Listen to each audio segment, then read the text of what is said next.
This conference will now be recorded. बिस्मिल्लाहिर्रहमानिर्रहीम rabbi इश्रह ली सदरी व यस्सिर ली अमरी वहलुल उक़दतम मिन लिसानी यफ़क़हू क़ौली। अल्लाह ताला हमारे काम में आसानी पैदा करे, हमारी मुश्किल में कमी पैदा करे। मैं अक्सर एक बात करता हूँ, ये फैन जरा स्लो कर दी। अक्सर मैं एक बात आप लोगों से रिक्वेस्ट करता हूँ कि किसी शख्स का जो हक है वो आप ना खाएं। फॉर एग्जाम्पल छोटी सी बात है, मस्जिद में गए हैं, आपने वॉशरूम में जाना, किसी का जूता पहन के चले गए हैं तो साहब परेशान होंगे। इसी तरह आम तौर पर हम दफ्तरों के अंदर, ऑफिस के अंदर हम फोटोकॉपीज कर लेते हैं बगैर पूछे, हमें इजाजत नहीं थी। छोटी छोटी चीजों में एहतियात करें कि किसी की चीज इस्तेमाल ना करें। किसी से पेन लिया, वो इस्तेमाल कर लिया, बाद में दिया ही नहीं उसको। और अगर किसी से पैसे लिए हैं उसका पूरा हक अदा करें। आप देखेंगे जिंदगी में आपको इसमें कमी कभी नहीं आएगी, ये मेरा वादा है आपसे। और मेरा वादा क्या, अल्लाह का वादा है कि आप, कस्टमर आपके पास आ गया, आप कारोबार करते हैं, उसका हक उसको पूरा अदा करें। उसके दिल में अल्लाह ने रहम डाला है, वो आपके लिए रिज़्क़ का सबब बना है, और आप अपने रिज़्क़ को काटने पे बैठ गए खुद ही, उसके साथ ही बदतमीजी शुरू कर दी है। नौकरी मिल नहीं रही थी, अब नौकरी मिल गई है, आप उसी शख्स जो आपको रिज़्क़ प्रोवाइड कर रहा है उसके साथ आपने बदतमीजी शुरू कर दी है। तो इसलिए ये काम भी आपने कर, जो शख्स आपके साथ अच्छा सलूक कर रहा है, हम उलट काम करते हैं। कस्टमर, वो बेचारा आ गया है, उसकी टेंड कर दी पकड़ के, क्लाइंट आ गया उसके साथ बदतमीजी, तो ये मेरा बेटा काम नहीं करने। हमने एहतियात करनी है जिंदगी में, एक अच्छा मुआशरा हमने बनाना है ताकि दुनिया में हमारी इज्जत हो। हमारे पास आज क्वेश्चन नंबर है 4। सेल्स टैक्स हम कर रहे हैं, क्वेश्चन नंबर 4 सेल्स टैक्स के अंदर आज हमारा लेक्चर नंबर 7 है। अभी तक हम जो बात कर चुके हैं वो ये है कि सेल्स टैक्स से मुराद आउटपुट माइनस इनपुट टैक्स, और बहुत सारी बातें हमने डिस्कस की जो पिछले लेक्चर में आप देख सकते हैं। क्वेश्चन की रिक्वायरमेंट है compute the sales tax liability for the month. या तो पास मंथ यहाँ लिखा होता है, जैसे आप देखो ऊपर लिखा हुआ है, Bina limited is registered under the sales tax act as manufacturer. अच्छा, ये मैन्युफैक्चरर या ट्रेडर रजिस्टर्ड होने से क्या फर्क पड़ता है, ये थोड़ा सा मैं आपको समझा दूं। देखें, अगर आपको डिपार्टमेंट को बताना पड़ता है कि मैं मैन्युफैक्चरर हूं या ट्रेडर हूं, इससे फर्क क्या पड़ेगा। आप लेट्स सपोज कि आप फैंस बेचते हैं, मैन्युफैक्चरर हैं किसके, फैंस के।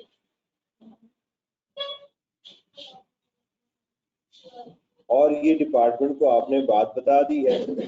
डिपार्टमेंट क्या करेगा कि आपके आके आपकी मशीनरी चेक करेगा, जगह चेक करेगा कि वाकई आप मैन्युफैक्चरर हैं, आपके पास प्रॉपर मशीनरी है।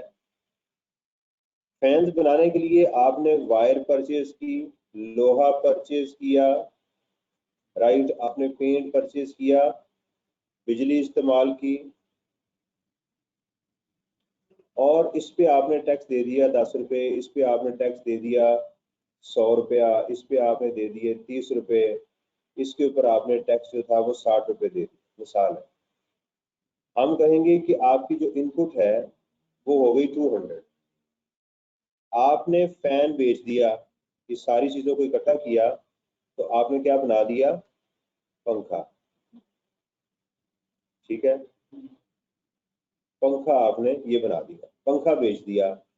पंखे पे आपने जब सेल किया, तो ये मैं सेल्स टैक्स की बात कर रहा हूँ, तो आपने सेल के टाइम के ऊपर यहाँ पर टैक्स लिया लोगों से, वो आपने ले लिया 300। तो आपका ये सेल्स टैक्स लायबिलिटी क्या होगी, output tax minus input tax 300 minus, तो 100 आप पे कर देंगे, यू आर हैप्पी। ठीक है, लेकिन अगर आपने डिपार्टमेंट को बताया नहीं कि आप मैन्युफैक्चरर हैं और आपने मैन्युफैक्चरिंग शुरू कर दी, क्या किया आपने? शुरू कर दिया आपने मैन्युफैक्चरिंग, और उसके बाद आपने जब ये रिटर्न फाइल करेंगे तो डिपार्टमेंट कहेगा कि आपने सेल क्या किया, आप कहेंगे फैन, कहेगा फाइन, टैक्स ले लिया। वो कहेगा चूंकि आप मेरे पास ट्रेडर हैं, आप मुझे फैन की ही इनवॉइस दिखाएं जो आपने परचेज किए हैं। किसकी इनवॉइस दिखाएं? फैन की, जिसपे लिखा हो कि फलां शख्स ने इतने पंखे आपको बेचे हैं। आप कहते हैं नहीं, मेरे पास वायर की एक इनवॉइस है, एक आयरन की इनवॉइस है, एक पेंट की है और बिजली का बिल मेरे पास है। तो कहेगा भैया आप तो मेरे पास मैन्युफैक्चरर रजिस्टर्ड नहीं है, आपके पास इनवॉइस क्या होनी चाहिए थी? फैन की। अगर उसके ऊपर आपने 200 पे किया तो ठीक है, तो वो क्या करेगा? आपका इनपुट खराब कर देगा, आपको कितना पे करना पड़ेगा? 300 रुपया। तो ये आपको नुकसान होगा।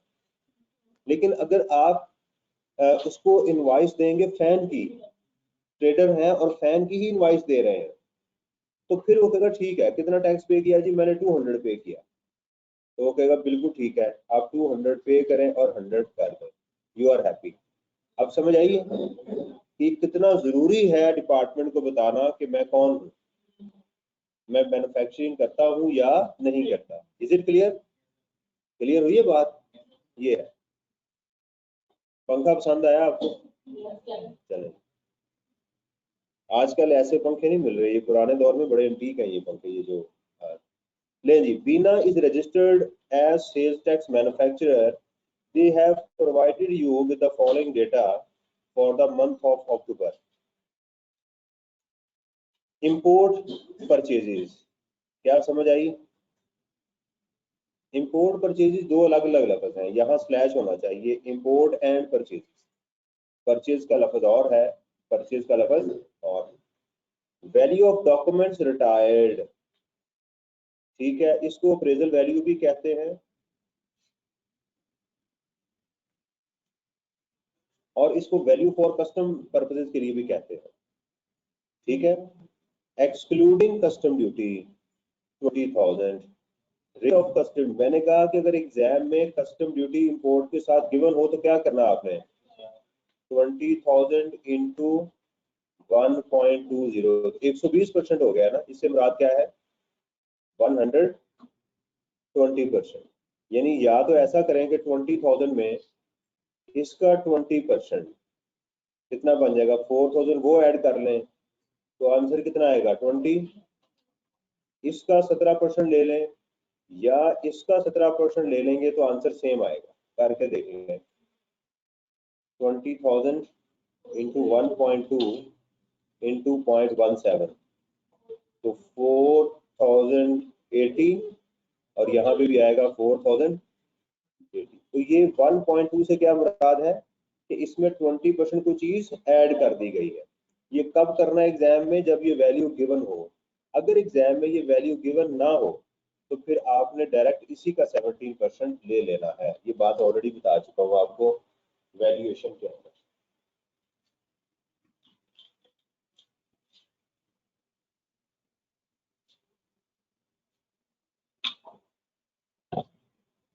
ठीक है जी। अच्छा जी, लोकल परचेजेस, यहाँ पर सिर्फ परचेज का वर्ड होना चाहिए था क्योंकि ये सिर्फ इंपोर्ट है ना। तो परचेजेस लिखा जाएगा तो इट मींस ये लफ्ज यहाँ नहीं, अंग्रेजी की बात कर रहा हूँ। एग्जामिनर ने लोकल परचेजेस लिखा तो खाली परचेज लिखा तो वो बात बड़ी क्लियर थी, खाली इंपोर्ट लिखा तो वो बात भी क्लियर थी। लोकल परचेजेस फ्रॉम, अच्छा, सेल्स टैक्स पे to custom agent under provincial sales tax laws, ये अलाउ है। ये अच्छा, ये इसको नहीं 17% से मल्टीप्लाई करना क्योंकि ये सेल्स टैक्स है, ठीक है, ये डायरेक्ट हमें वैल्यू गिवन है। Local purchases from registered supplier, input है हमारा, ये क्या है हमारा? इनपुट है। एडवांस पे टू सप्लायर, एडवांस का कोई ट्रीटमेंट ना लेने का ना देने का, ये हमारा एडवांस अगर आपने दिया है तो एसेट है, लिया है तो लाइबिलिटी है बस। परचेज डिस्क्लोज्ड इन अगस्त स्टिल अपीयरिंग क्रेडिटर्स, मैंने कहा जब क्रेडिटर्स का वर्ड आए तो आपके जहन में 180 दिन का आना चाहिए। परचेज डिस्क्लोज्ड मीन कि हम इसका इनपुट क्लेम कर चुके हुए हैं। इससे क्या मुराद है, अभी तक इसकी पेमेंट नहीं की। देखेंगे डिफॉल्ट हुआ या नहीं हुआ। अगस्त की डेट नहीं बताई ना, तो फर्स्ट से लेंगे। देखें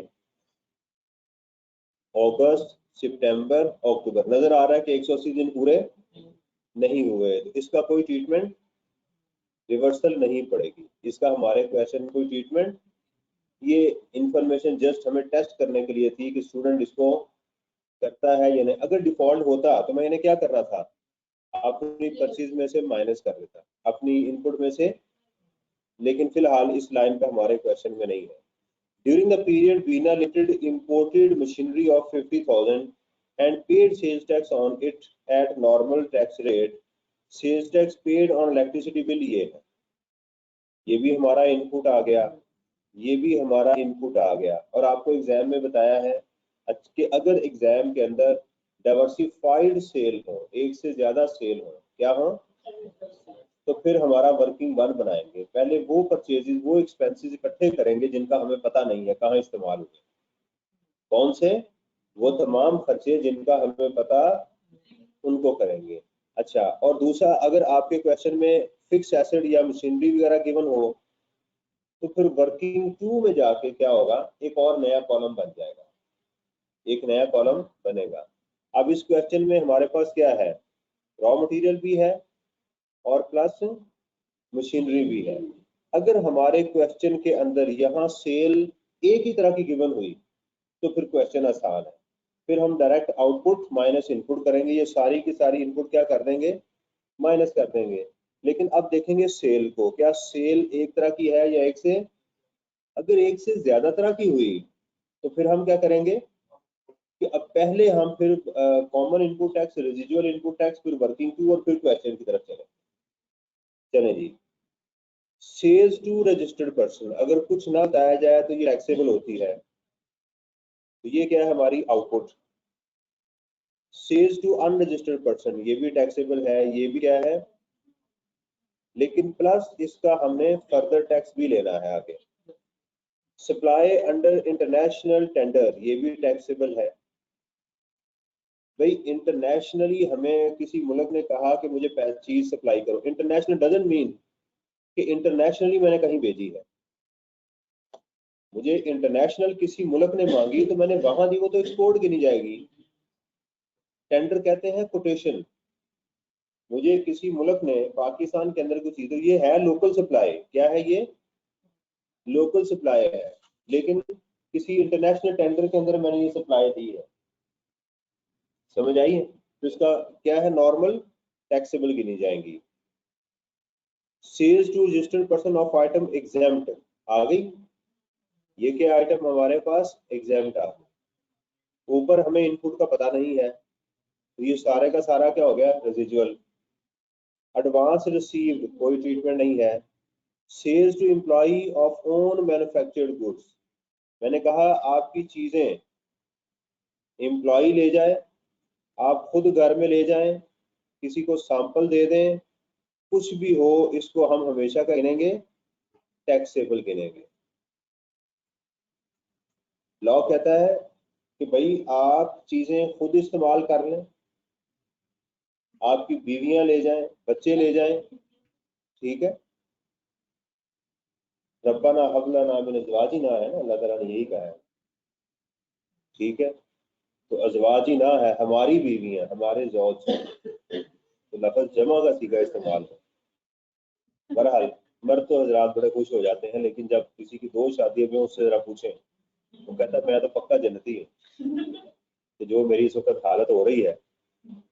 तो बहरहाल, तो एम्प्लॉई कोई भी ले जाए, ठीक है, ये सारी की सारी क्या होती हैं, टैक्सेबल होती हैं। Sales to associated company located in EPZ, ठीक है। अच्छा, यहाँ ये नहीं बताया गया कि ये फर्दर मैन्युफैक्चरिंग के लिए है या नहीं है, तो हम क्या ज्यूम करेंगे, फर्दर मैन्युफैक्चरिंग के लिए है, क्योंकि अगर आपने ईपीजी में कोई चीज सप्लाई की, वो फर्दर मैन्युफैक्चरिंग नहीं उसने करनी। मतलब जैसे स्टाइलस है, मैंने दिया, उन्होंने इस्तेमाल करना है, ये लोकल सप्लाई की नहीं जाएगी। लेकिन मैंने ये स्टाइलस दिया, उन्होंने इसको किसी चीज में लगा के आगे बेचना है, एक्सपोर्ट करना है, तो इसको ये बड़ा फर्क है। किसी को आप चीज देते हैं और उसको यूज करता है, एक है वो आगे फर्दर टैक्सेबल एक्टिविटी में यूज करता है, तो लिहाजा ये क्या हो जाएगी, एक्सपोर्ट। तो इसमें हमारी ये भी टैक्सेबल हो गई, ये भी टैक्सेबल हो गई, ये भी टैक्सेबल हो गई, इसका कोई ट्रीटमेंट नहीं होगा, ये भी टैक्सेबल है, ये एग्जेम्प्ट हो गई, और ये क्या हो गई। तो पहला सवाल हो गया हमारे पास कि सेल हमारी डाइवर्सिफाइड है। ठीक, एक दूसरा, इसके जो एक्सपेंसेस हैं वो अलग अलग गिवन नहीं है, वो रेजिजुअल है। तो हमारा सवाल कहाँ से स्टार्ट होगा, वर्किंग वन से। कहाँ से, वर्किंग वन से स्टार्ट होगा। चलें जी, चलते हैं सॉल्यूशन की तरफ। बीना लिमिटेड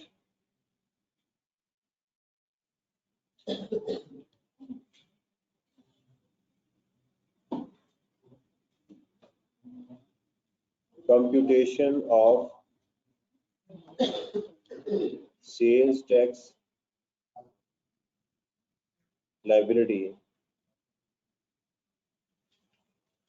किताब जरा प्लीज ओपन कर लें ताकि फिगर्स मुझे लिखवाने में। 2000x क्या है, 5।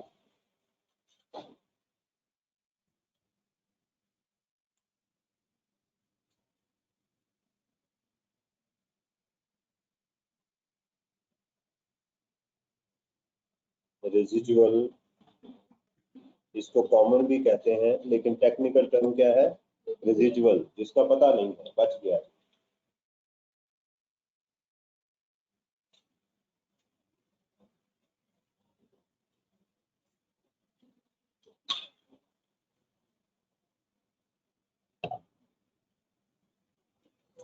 जी, सबसे पहले क्या है, इंपोर्ट।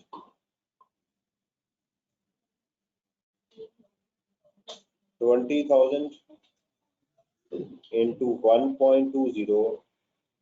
अगर कमर्शियल इंपोर्ट होती तो मैं यहाँ क्या लेता, 20%।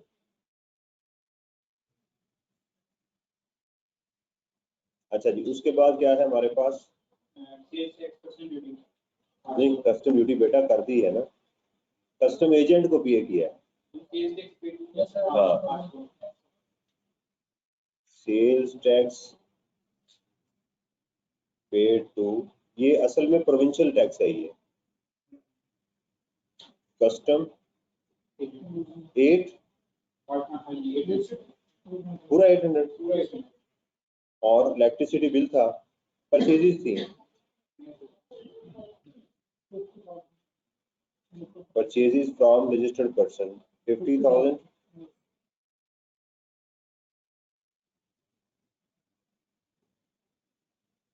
$8,500, और वो तो नहीं करनी है, हम लिख देते हैं वैसे। अनपेड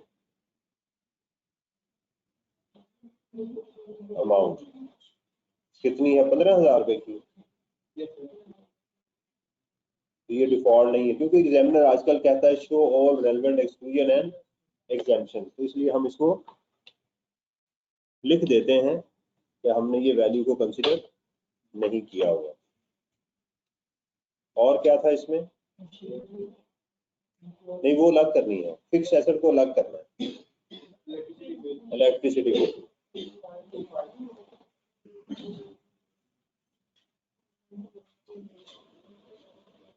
फाइव,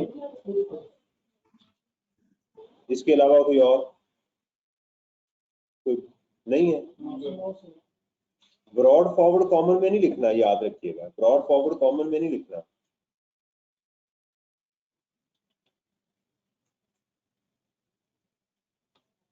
$13,905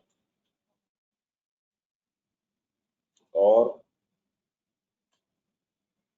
फिक्स एसेट या मशीनरी लिख रहे हैं, सही वर्ड जो है 50,000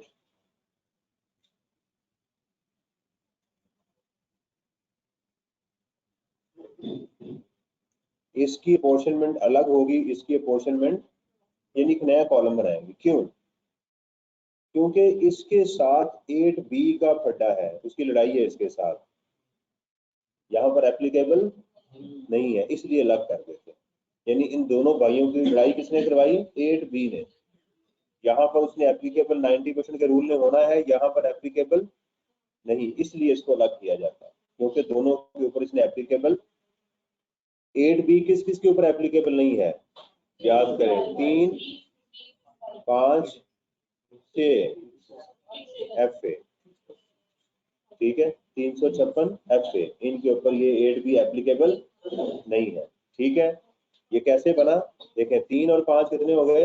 8, ठीक है, और 6 को जरा थोड़ा सा ये इसका मुंह इधर को करेंगे तो ये B बन सकता है, ऐसे नहीं, ऐसे B बन जाएगा। तो असल में ये है 8B, असल में 8B था, तो हमने 8B को ऐसे कर दिया हुआ। ये वाली लोबिया लग रहा है मुझे। चलें, ये 3 और 5 कितने होते हैं? 8, तो और 6 को ऐसे करेंगे तो क्या बन जाएगा? B, तो 8B कैसा सिलसिला बन गया। ठीक है जी, चलें अब चलते हैं जी वर्किंग 2 के ऊपर। इन दोनों की हमने अपोर्शनमेंट करनी है। वर्किंग 2, एंजॉइंग अपोर्शनमेंट, खाली अपोर्शनमेंट भी लिख सकते हैं। पहला कॉलम सप्लाईज का, दूसरा कॉलम वैल्यू का। यहाँ चूंकि अमाउंट कम है इसलिए इसको राउंड ना करें। यहाँ क्या है? रॉ मटेरियल, और नया कॉलम क्यों बनेगा? फिक्स एसेट का। अगर वो फिक्स एसेट का कह देता कि ये फिक्स एसेट सिर्फ टैक्सेबल एक्टिविटी में यूज हुआ है, तो फिर हमें ये कॉलम यहाँ पर ना बनाते, क्योंकि क्वेश्चन में डायरेक्ट ले जाते। आगे हम जो आउटपुट कैलकुलेट करेंगे वो सिर्फ टैक्सेबल की होती है, तो फिर हम उसको, अगर वो कहता है ये फिक्स एसेट जो है ये इस्तेमाल हुआ है जीरो रेटेड में, तो फिर भी यहाँ ना आता। यानी सवाल, मैं यानी कहने का मकसद ये है कि फिक्स एसेट अगर बता दिया जाए एग्जाम, जैसे क्वेश्चन नंबर 1 में उसने कहा फिक्स एसेट कहाँ इस्तेमाल हुआ है? एग्जाम में, तो क्या किया आपने? छोड़ दिया। अगर कहता जीरो रेटेड में, फिर भी यहाँ ना आता। अगर कहता सिर्फ टैक्सेबल में, फिर भी यहाँ ना आता। ये उसी वक्त आएगा जब हमें पता नहीं होगा। अब पहली सेल आ गई हमारे पास टैक्सेबल। अब टैक्सेबल लिखना शुरू करें। कौन कौन सी है? रजिस्टर्ड पर्सन कितनी है? और अनरजिस्टर्ड को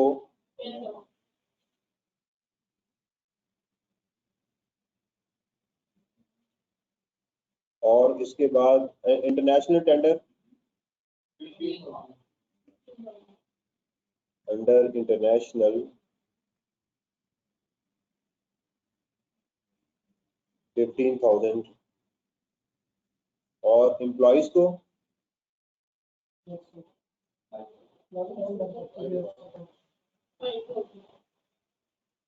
इसके अलावा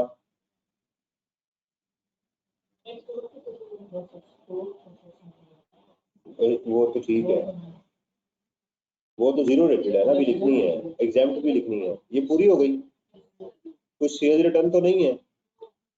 चलो, ये हो गई 75, 10, 15, 5, 105। और यहाँ क्या हो गई? Zero rated. How much?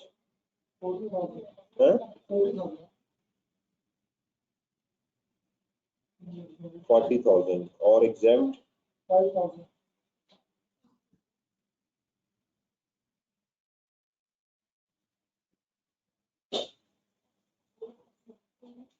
ठीक हो गया जी। और अब आ गई हमारे पास मटेरियल का और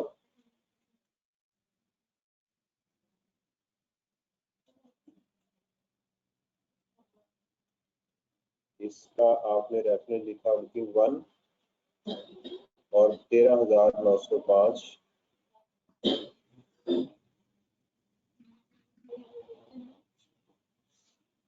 अब क्या करेंगे, इसको इस पे डिवाइड करेंगे, इससे मल्टीप्लाई करेंगे। 105 डिवाइडेड बाय 150, 70% आ गया, इंटू 13,905। ये आ गया जी 9,734, 8,500 का 0.7। ये आ गया जी 5950। 40 डिवाइडेड बाय 150, 26। ये इसको इस पे डिवाइड करेंगे और इससे मल्टीप्लाई करेंगे, मल्टीप्लाइड बाय 13,905, 3708। ठीक है, थैंक यू। 9734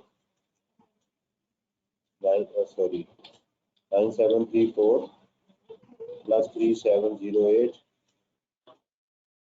माइनस 13905।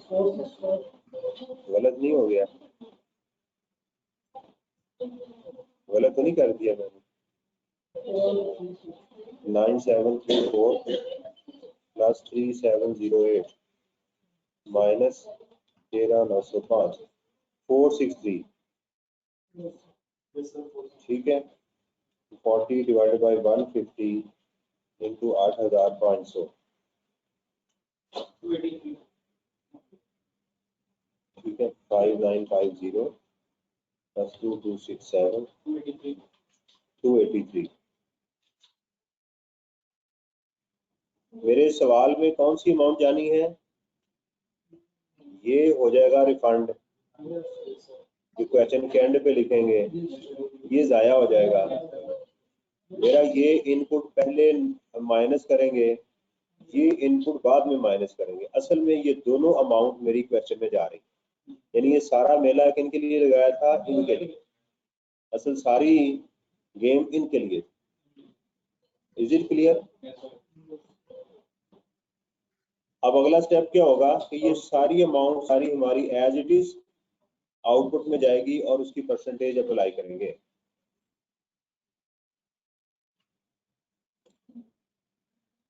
जरा करके देखिए आप क्या करते हैं, जरा ट्राई करें इसके ऊपर।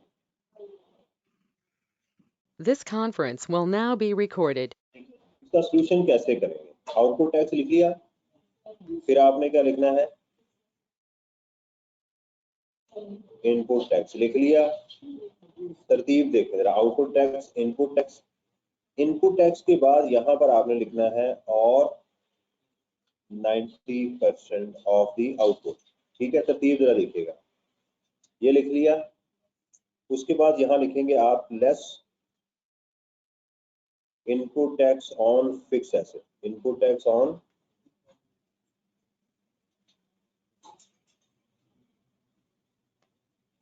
उसके बाद आप करेंगे ऐड फर्दर टैक्स। आप पेपर में भूल जाएंगे, उलट ऊपर नीचे कर आएंगे। फिक्स एसेट को और फर्दर टैक्स में आप हड्डा डाल सकते हैं, फिक्स एसेट और फर्दर टैक्स में मसला हो सकता है ना। देखिए आसान तरीका क्या है, एबीसी में पहले एफ तो है ही है दोनों। एबीसी में पहले क्या आता है? आई, एबीसी में अल्फाबेटिक्स में, और यू बाद में आता है। तो इसी तरतीब से रखेंगे, याद रहेगा आपको। ठीक है, ये माइनस है और ये प्लस है, दोनों को ही नहीं माइनस कराना। क्यों भाई? ठीक हो गया? याद भूलेगा तो नहीं, उलट तो नहीं करेंगे?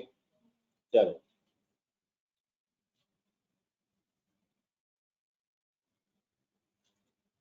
जी, अब आउटपुट क्या है? यहाँ पर आपने लिखनी है टैक्सेबल सप्लाईज।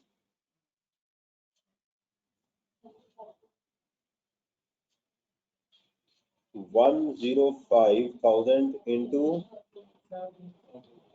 17%। ये बात ध्यान में रखनी है कि यहाँ पर वर्किंग 2 में अमाउंट्स आनी है, यहाँ टैक्स नहीं डाल देना,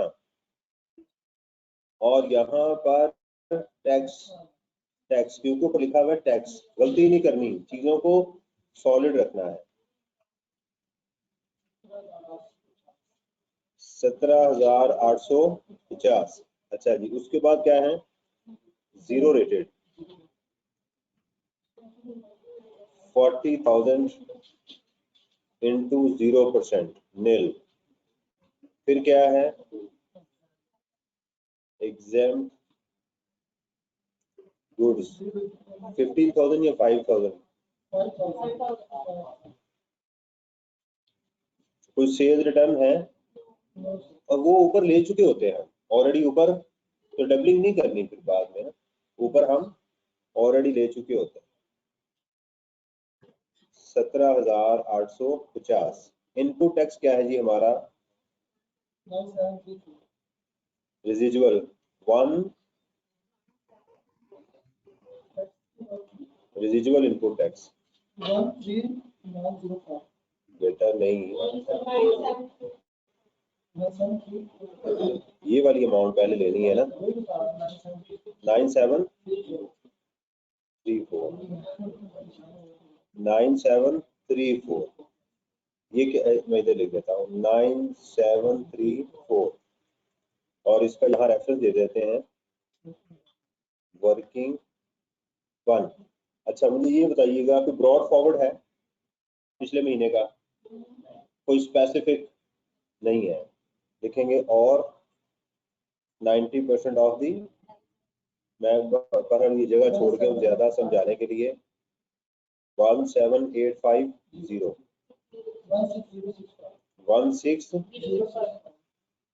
तो ये 8B है, ये हम लेंगे या ये लेंगे? ये लेंगे, तो इसका मतलब 8B यहाँ पर एप्लीकेबल, तो कैरी फॉरवर्ड भी नहीं आएगा। तो ये आ गया हमारे पास 9734 8116। फिक्स एसेट पे आ गया हमारे पास वर्किंग, ये सॉरी वर्किंग 2 थी 8,500। अब देखिएगा यहाँ नेगेटिव फिगर आ गई है।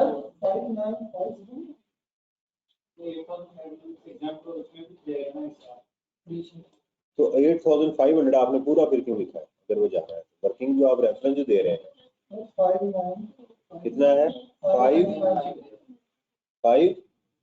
हाँ अब ठीक लिखा है आपको। काम गलत करेंगे तो फिर ऐसे ही होगा, ये आइंदा नहीं ऐसी गलती करना, ठीक है। और फर्दर टैक्स 3%। अनरजिस्टर्ड को कितनी सेल थी?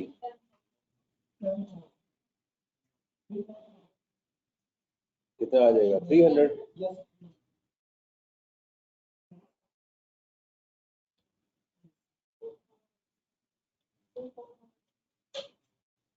2466 सेल्स टैक्स पेड।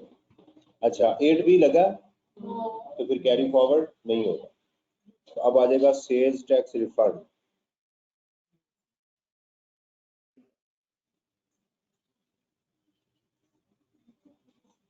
वो कितनी अमाउंट थी? ये यहाँ लिखनी है 3708 22 67। 3708 22 67।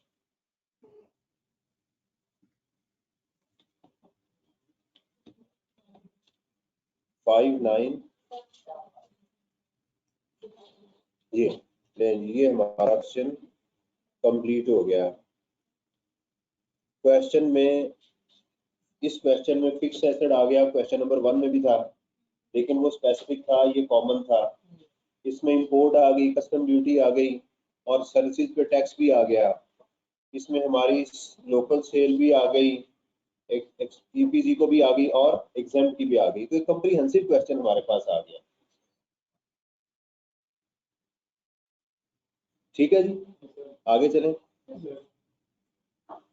मैं आपको भी बड़ा एक जबरदस्त क्वेश्चन देने, मैंने 2 छोटे छोटे क्वेश्चन है लेकिन कॉन्सेप्ट बिल्डिंग के लिए कमाल है, बड़े लेटेस्ट क्वेश्चन है, अभी ताज़ा जो है वो पड़े हुए हैं, तो वो मैं आपको देना चाह रहा हूँ। नहीं हुआ? नहीं करना। वो कैफ के अंदर विद होल्डिंग टैक्स नहीं है, कैफ में विद होल्डिंग टैक्स नहीं है, आपने नहीं करना। आपके सोल्यूशन में अगर कहीं विद होल्डिंग टैक्स है, आई कैप के सोल्यूशन में ही आपको मिलेगा, वो गलती से यहाँ पर आया हुआ है, आपने उसको कंसिडर नहीं करना, जहां पर भी वो इग्नोर करना है आपको। This conference will now be recorded. अच्छा जी, ये क्वेश्चन है जो मार्च 2020 में टेस्ट हुआ हुआ, question number 29।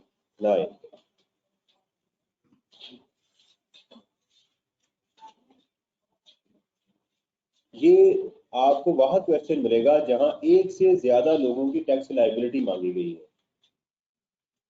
Following information has been extracted from the record of 2 different persons registered under the sales tax for the month of Feb।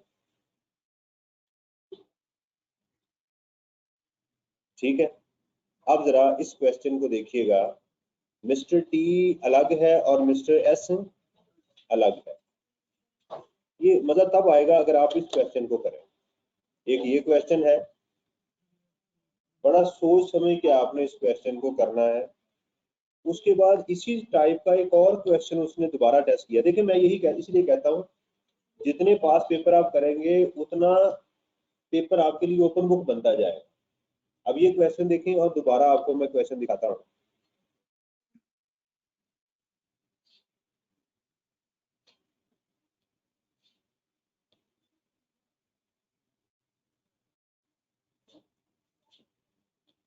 शायद वो पास paper में हो।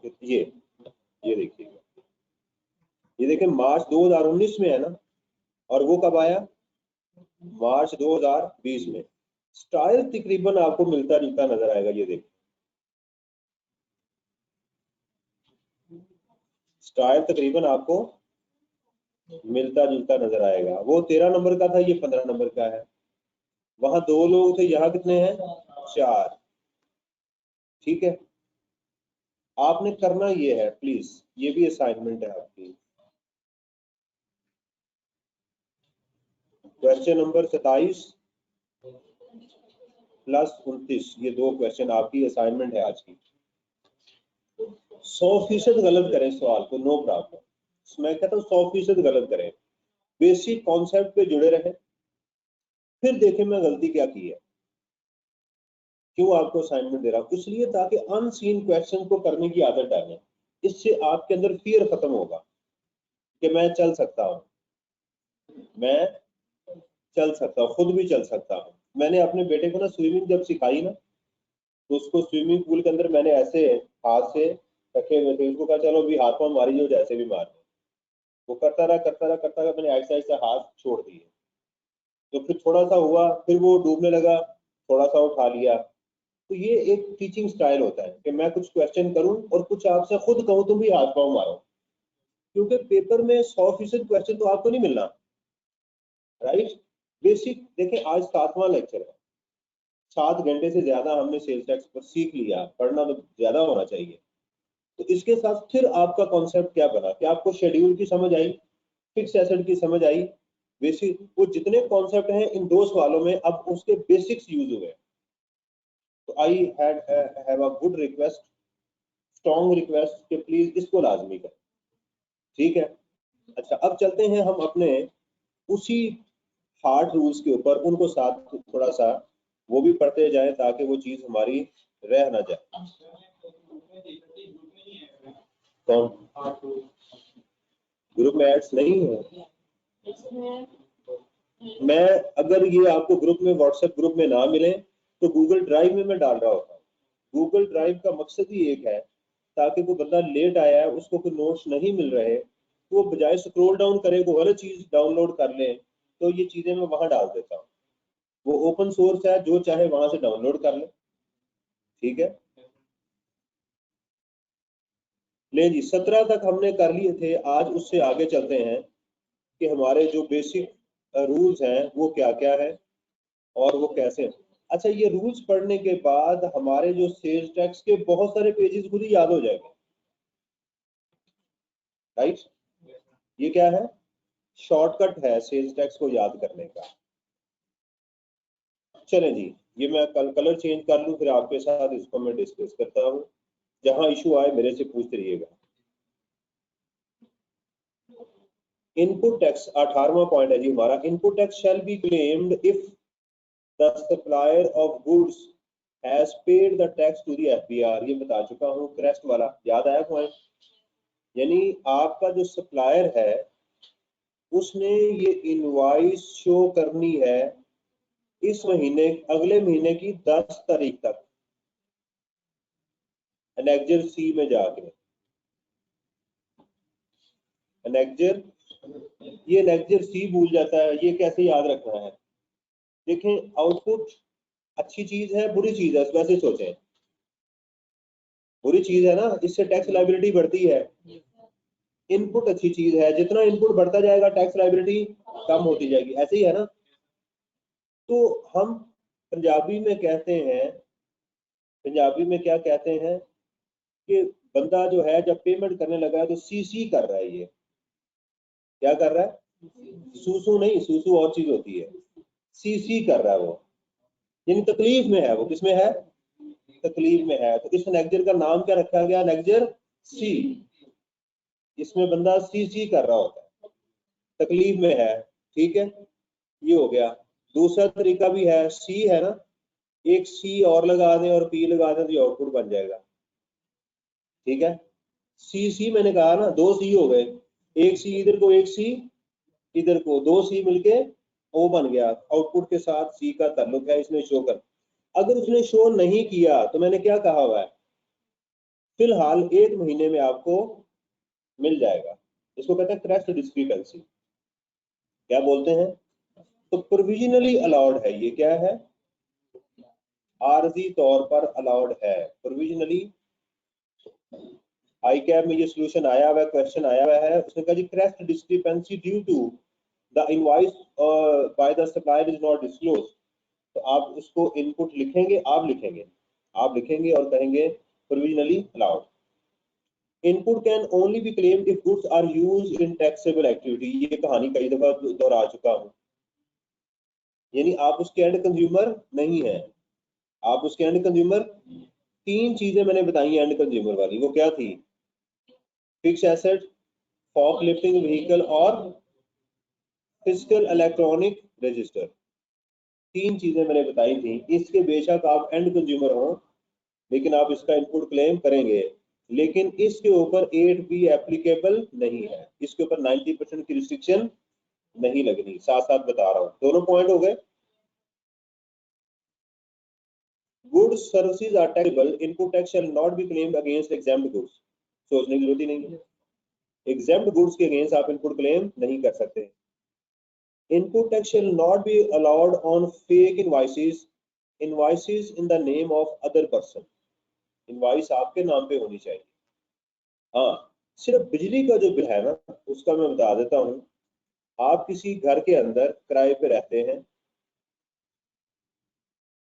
ये रेंट पे है, वहां बिल लगा हुआ है वापडा का, या लेस्को कह लें, आईएस को कह लें। आप उसे कहते हैं कि यार ये बिजली का मीटर मेरे नाम करवा दो, तो बंदा कभी भी आपके नाम नहीं होगा, दफा हो इधर से, मैं हर किराएदार के नाम करवाया करूँ। अच्छा, अब लॉ कहता है कि आपके नाम पे इनवॉइस नहीं है, तो हम बिजली के बिल पे टैक्स लग रहा है, आपको वो इनपुट क्लेम करना, माइनस करना आउटपुट में से।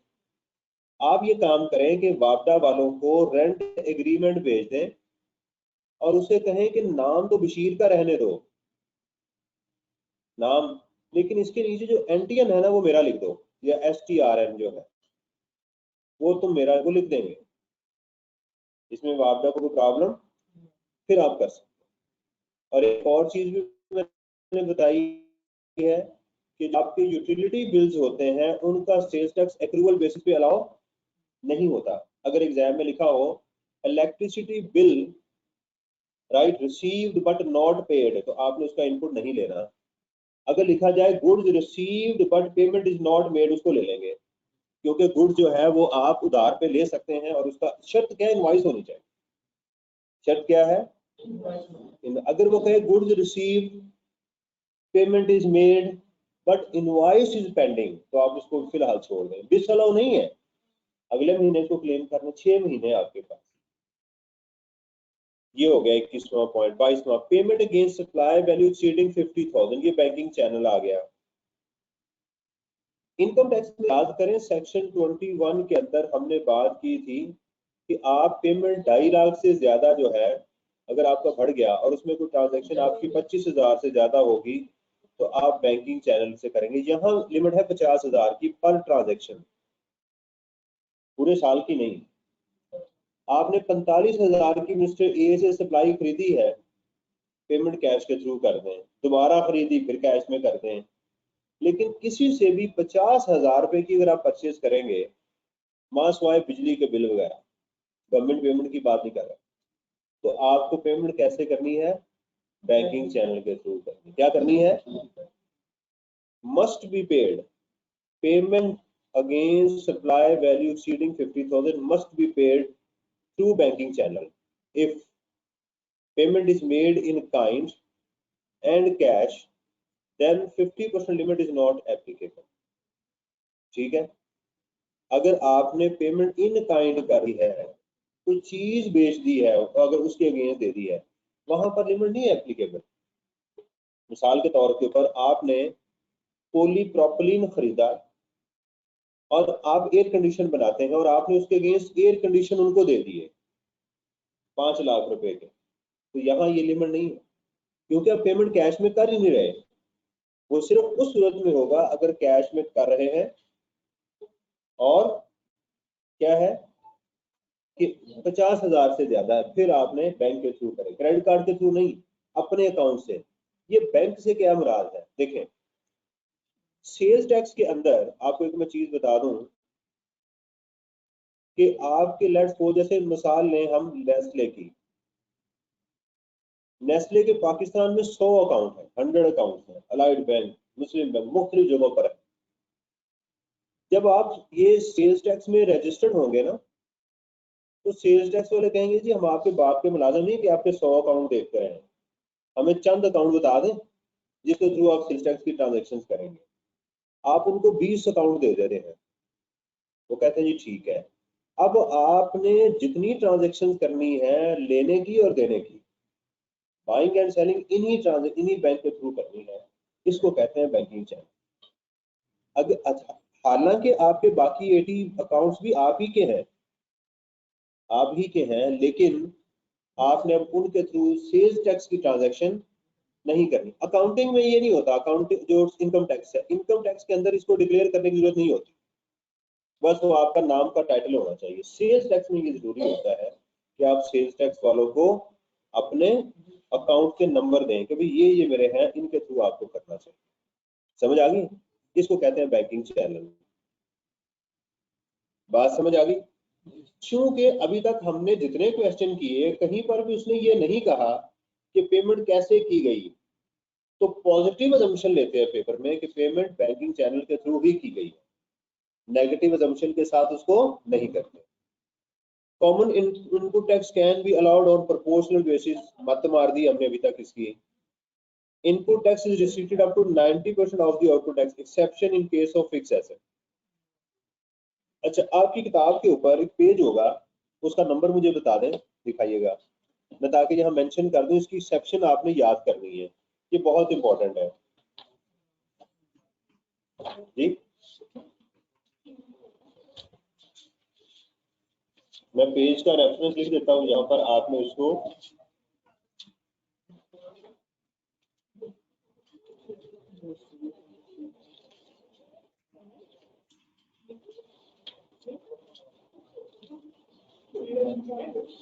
ये है जी आपका पेज नंबर 549, इसकी सेक्शन कहाँ है? 549 खालिद साहब की, खालिद पेटीवाला की बुक का पेज है। यहाँ इसकी एक्सेप्शंस गिवन है, सेक्शन 8B, ये भी आपकी असाइनमेंट है।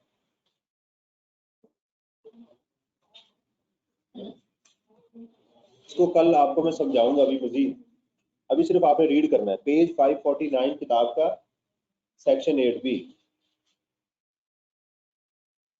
हमने एक बड़ा अजीब सा सवाल पेपर में किया लॉ वालों से कि भी तुम कहते हो, हर बात पे कहते हो कि तू क्या है, तो हाँ हम आप कहते हैं जी रजिस्टर्ड को बेचा टैक्स दो, अनरजिस्टर्ड को बेचा टैक्स दो, चीजें आपने खुद इस्तेमाल कर ली टैक्स दो, एम्प्लॉय ले गया टैक्स दो, वाइफ ले गई टैक्स दो, चिल्ड्रन ले गए टैक्स दो, किसी को सैंपल भेज दिया टैक्स दो। तो हमारी चीजें जाया भी तो हो सकती है ना।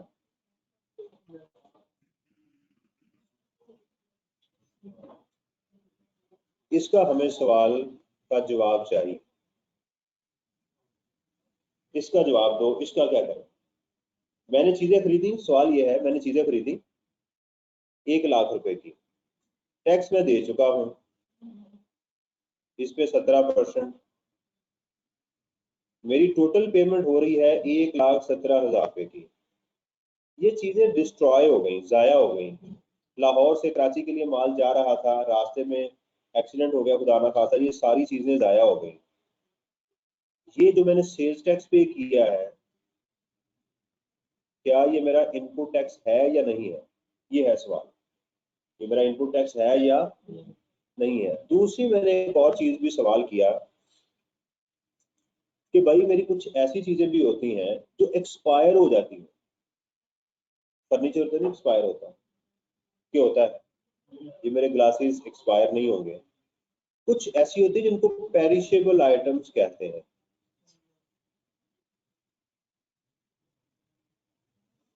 नॉर्मली इसमें आपकी बेकरी आइटम्स होती हैं, ब्रेड हो गई, इस तरह की चीजें, ये इन पे एक्सपायरी लिखी होती है। मेडिसिन तो वैसे एग्जाम्प्ट है सेल्स टैक्स से, उसकी तो बात ना करें। बाकी ये हमारी क्या बचती हैं, अंडे हैं, इस तरह की चीजें हैं जो सब्जेक्ट टू सेल्स टैक्स हैं। ब्रेड के ऊपर सेल्स टैक्स है, आपका जो बेवरेजेस हैं उन पे सेल्स टैक्स है, ये इन पे लेकिन एक्सपायरी भी होती है। दूसरा सवाल ये था, एक है चीजें जिन पे एक्सपायरी नहीं है, ड्यूरेबल आइटम्स, इनको क्या बोलते हैं, ड्यूरेबल, और एक है पेरिशेबल आइटम्स। तीसरा सवाल हमने किया नॉर्मल वेस्टेज का, कि भी हमें इनका देखें, लॉ में सवालों के जवाब होते हैं। क्या होते हैं सवालों के? नॉर्मल वेस्टेज से क्या मुराद है, ये जरा मैं आपको बताने की कोशिश करता हूँ। नॉर्मल वेस्टेज ये है, मैं आपको बताता हूँ, मेरा प्रिंटिंग प्रेस था पहले ना, अब हमें ऑर्डर मिलता था लेट्स सपोज 1,000 बुक का, कि जी ये आपने 1,000 बुक जो है हमें बना देनी है, ठीक है। अब हमारी ये काफी प्रोसेस में गुजर के जाती है किताब, हम पेपर खरीदते हैं, उसकी कुछ कटिंग में जाया होता है। अच्छा, उसके बाद 4 कलर प्रिंटिंग होती है, एक कलर के अंदर काफी सारे पेज जाया होते हैं, पेपर सेट करते हुए भी जाया होते हैं, ठीक है। उसको हम कहते हैं जनाब हम अभी सेटिंग हो रही है, फिर कलर की कॉम्बिनेशन, फिर उस किताब को बांधते हुए पेपर जाया होते हैं, फिर उस किताब की ट्रिमिंग के ऊपर पेपर जाया होते हैं, जिल्द के ऊपर जाया होते हैं, फिर उसकी जिल्द के ऊपर प्रिंट। तो हम ये नहीं होगा कि हम जो रॉ मटेरियल है, अगर हमें आउटपुट 1,000 की चाहिए तो हम रॉ मटेरियल जो है वो भी 1,000 का डालें। हो सकता है हमें यहाँ पर 1,200 किताबों का रॉ मटेरियल डालना पड़े, लेकिन कटिंग के बाद बचत क्या होगी हमारी, 1,000 की। अब ये जो 200 का हमने पेमेंट तो इस पे की है ना, सेल्स टैक्स तो हमने 1,200 के ऊपर पे किया हुआ है, पेपर खरीदा, बिजली का बिल, सब कुछ। लॉ कहता है नो प्रॉब्लम, आप सारे का सारा जो इनपुट है ये क्लेम कर लें, 1,200 का ही क्लेम करें। लेकिन जाहिर बात है कुछ आपकी वेस्टेज भी तो हुई होगी ना, ट्रिमिंग बची होगी, पेपर बचे होंगे, अगर आपने वो सेल किए हैं तो ये सेल आपकी टोटली टैक्सेबल होगी। अगर वो एग्जाम्प्ट नहीं है तो, जैसे वॉन क्लॉथेस जो है वो एग्जाम्प्ट है, ये नहीं होते, आप जाएं बाहर तो वो बेच रहे होते हैं, पीसीस बेच रहे होते हैं या टुकड़े बच जाते हैं, उनको वॉन क्लॉथेस कहते हैं, वो वैसे एग्जाम्प्ट, अगर वो टैक्सेबल है। रद्दी जिसको समझ लें, रद्दी आपने बेच दी, लॉ कहता है फिर ये जो सेल की है ना, इस पे टैक्स दो और इनपुट क्या करो, सारा क्लेम कर लो। कुछ तुम्हारी फिनिश गुड्स बन गई, कुछ तुम्हारी बाय प्रोडक्ट्स बन गई, तो ये भी टोटली टैक्सेबल, ये भी टोटली। वैसे तो किताब एग्जाम्प्ट है, वैसे तो किताब एग्जाम्प्ट है, मादरत के साथ एग्जाम्पल गलत दे गया हूँ, लेकिन आप इसका समझें कि किताब नहीं कुछ और है। ये पंखा है, चलो पंखा इसको बना देते हैं। ये हमारा क्या है, ये मैं इसको पंखा भी थोड़ा सा डिफरेंट कर देता हूँ।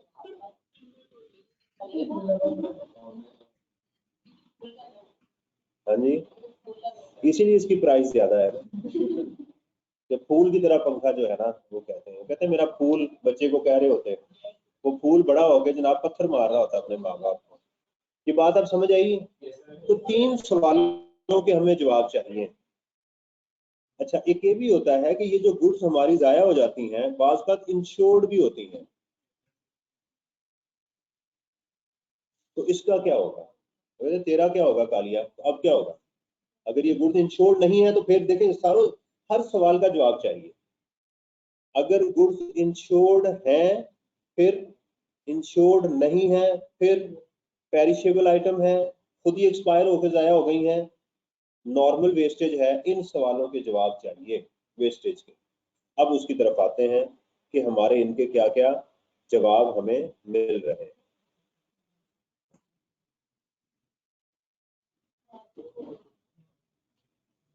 नहीं शुरू हुई, 9 बजे, 9:15 का टाइम है, वो सफाई वाले की है। Unfit expired goods returned and destroyed. Goods आपने कहीं भेजी, चेयर भेजी, जाया हो गई, आपने डिस्ट्रॉय कर दी। अच्छा, एक चीज याद रखिएगा, ये गुड्स डिस्ट्रॉय करते हुए आपने टैक्स डिपार्टमेंट को बुलाना होता है कि भाई ये चीजें हम जाया कर रहे हैं। डिस्ट्रॉयड गुड्स के ऊपर आउटपुट नहीं होता, ये तो सबके लिए एक ही रूल है, ये कंफर्म होगी।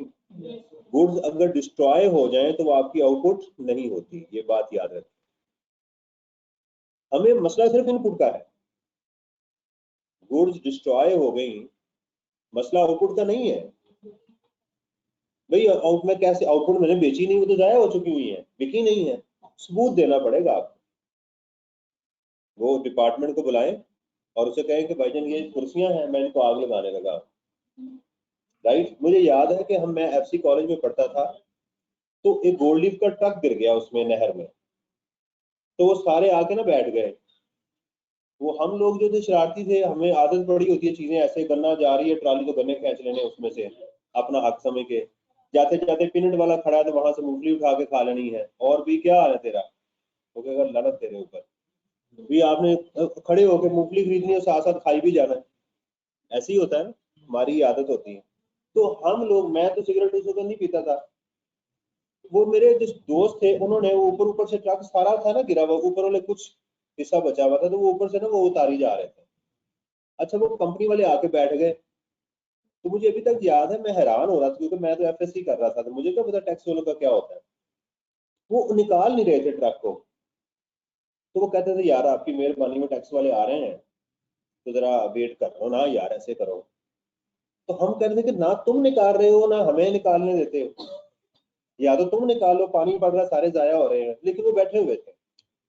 वो कह रहे थे कि नहीं उनको आने दें जरा, वो देख लें जरा इसको पहले कि गिर गया। अब समझ आई बात की? क्यों? क्योंकि उनको पता चल जाए हमने बेचे नहीं है चोरी से। लोग करते क्या है, चीजें खरीदते हैं, इनपुट क्लेम किया और चुप करके रातों रात बेच दिए, और टैक्स टैक्स शो ही नहीं करते, अनरजिस्टर्ड को बेच दिए, डबल फायदा, फर्दर टैक्स भी नहीं दिया, टैक्स भी नहीं दिया, खामोश बैठे हुए हैं। अंडरस्टैंड? फिर किसी रजिस्टर्ड पर्सन के बहरहाल वो इसको फ्लाइंग इनवॉइस कहते हैं, तो आप इसका इनपुट क्लेम नहीं कर सकते। असल क्या है, वो मैंने कहा ना, 1,17,000 क्या सारा डूब गया, अब आपका इनपुट वो सेल्स टैक्स रहेगा, वो खत्म हो गया। Goods destroyed and insurance claim received, अगर ये गुड्स डिस्ट्रॉय हो गई और इंश्योरेंस मिल गई, फिर आप इसका इनपुट क्लेम करेंगे, और आपका जो इंश्योरेंस होगा वही आपका आउटपुट बन जाएगा। उसको फिर मार्केट वैल्यू के साथ कंपेयर। देखें, अगर चीजें जाया हो गई, नहीं बिकी, लेकिन इंश्योरेंस वालों ने मुझे पैसे दे दिए, तो ऐसे ही है जैसे बिक गई, समझे, इंश्योरेंस वालों ने खरीद ली, नॉर्मल प्रोसीजर अप्लाई करें। ये बात भी समझ आ गई। आगे, goods destroyed other than above reason, वो जो गुड्स हैं एक्सपायर नहीं हुई, लेकिन अबव रीजन क्या है, मैंने जैसे आपको बताया कि पेरिशेबल आइटम्स है, ठीक है, और वो कहीं पर जो है वो जाया हो गई है पेरिशेबल आइटम्स के लिए। अच्छा, इसमें एग्जामिनर ने ICAP ने इसको डिसअलाउ किया हुआ है क्योंकि लॉ में लिखा हुआ है। देखें, एक है गुड्स एक्सपायर्ड, ये देखिएगा जरा, एक है गुड्स एक्सपायर नहीं हुई, डिस्ट्रॉय हो गई है। क्या हो गई है? ड्यूरेबल आइटम्स की बात कर रहा हूं। उसके लिए हाई कोर्ट का एक केस है जिसमें उसने अलाउ किया हुआ, उसने कहा नहीं यार, उसका कसूर क्या है, एक तो चीजें जाया हो गई, टैक्स तो आपको मिला हुआ है ना, उसको वापस करें। अंडरस्टैंड? ICAP ने इसको डिसअलाउ किया हुआ है, पर जब क्वेश्चन आएगा मैं आपको बता दूंगा।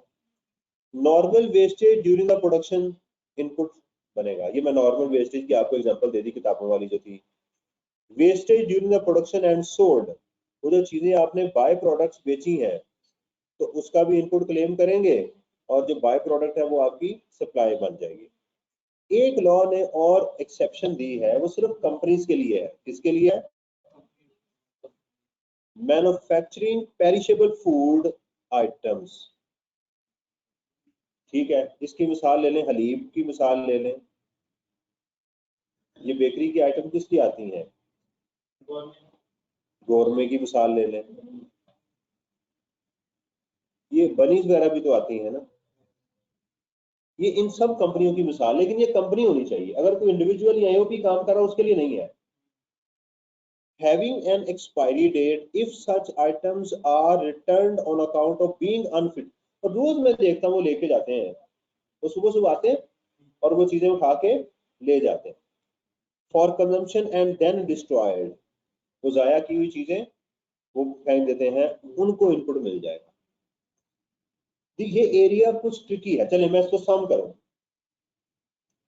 चीजें एक्सपायर्ड हो गई, अनफिट हो गई, डिस्ट्रॉय हो गई, राइट, आप उसका इनपुट क्लेम नहीं कर सकते। आप उसका इनपुट क्लेम नॉर्मल वेस्टेज का कर सकते हैं, गुड्स इंश्योर्ड थी कर सकते हैं, और कंपनीज अगर पेरिशेबल आइटम जिन पे एक्सपायरी लगी होती है वो बेचेंगी तो उनका भी इनपुट क्लेम कर सकते हैं। समझ आ गई?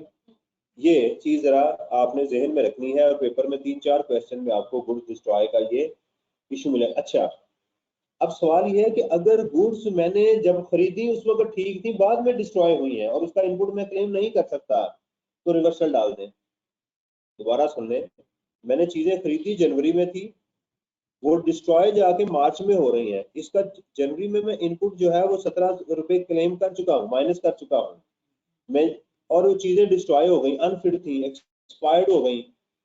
केमिकल्स वगैरह की मैं मिसाल दे रहा हूँ आपको, केमिकल एक्सपायर हो गया, आपने बेचा ही नहीं, तो इस महीने में जाके आप इसकी माइनस करेंगे इनपुट में से। अगर नहीं किया तो ना करें। देखें दोबारा, general rule, goods destroyed no input tax, no output no, normal rule यही है। इनपुट क्लेम कर चुके हैं तो रिवर्सल डाल दें, इनपुट क्लेम कर चुके हैं तो रिवर्सल डाल दें। अगर गुड्स इंश्योर्ड थी, नॉर्मल वेस्टेज थी, या कंपनी पेरिशेबल आइटम बेचती है, उनको इनपुट अलाउ। ये 3 चीजें मैंने बता दी, बेशक लेक्चर दोबारा जाके सुन लीजिएगा। अच्छा जी, आगे आखिरी पॉइंट है, the tax payer shell furnish. आज का, अगर आपसे कोई इंफॉर्मेशन मांगी गई, फर्निश मीन दिखाओ, शो करो, required by the FBR, otherwise is not allowed to claim input tax। Otherwise उससे चीजें मांगी गई, यार वो जो तुमने चीजें खरीदी इनवाइस दिखाओ, आप नहीं दिखा रहे, बिजली का बिल दिखाओ, आप नहीं दे रहे, अगर आपके पास एविडेंस नहीं है, आप दे नहीं रहे, तो फिर भी आपको इनपुट नहीं मिलेगा। तो इस डॉक्यूमेंट के अंदर बहुत सारी ऐसी चीजें बताई गई जहां पर आप इनपुट नहीं क्लेम कर सकते। यानी इनपुट सेल्स टैक्स तो है, लेकिन वो इनपुट की शक्ल इख्तियार नहीं करेगा, सेल्स टैक्स रहेगा, दिया हुआ दिया हुआ, सो व्हाट, ये चीज इसकी बन जाएगी। ठीक है जी। इसके बाद ये वाला पॉइंट मैं आपको ऑलरेडी बता चुका हुआ हूँ, 30 पॉइंट, गुड्स टैक्सेबल गुड्स होती हैं, 3rd schedule, 8th schedule, 5th schedule, 6th schedule, exempt की बता चुका हूँ, ठीक है। और ये 31 पॉइंट, ठीक है। बाकी इंशाल्लाह कल करेंगे। 2 असाइनमेंट्स मैंने दी हैं, कल ही हमारा डॉक्यूमेंट कंप्लीट होगा। अच्छा, जैसे ये डॉक्यूमेंट कंप्लीट होगा तो मस्ती खत्म। उससे क्या मुराद है, मैं उन क्वेश्चन पे जाऊंगा अब जो अब एग्जाम में टेस्ट हो रहे हैं। आजकल बड़े बड़े पहलवान जो आ रहे हैं, बड़े बड़े अब आ रहे हैं सही क्वेश्चन। अब आपकी बेस, अब आप बड़े, अब समझे बड़े हो चुके हैं, अब आप मेच्योर हो चुके हैं। अब हम मेच्योरिटी वाले क्वेश्चन करेंगे, ठीक है जी। दुआओं में याद रखिएगा। अल्लाह हाफिज।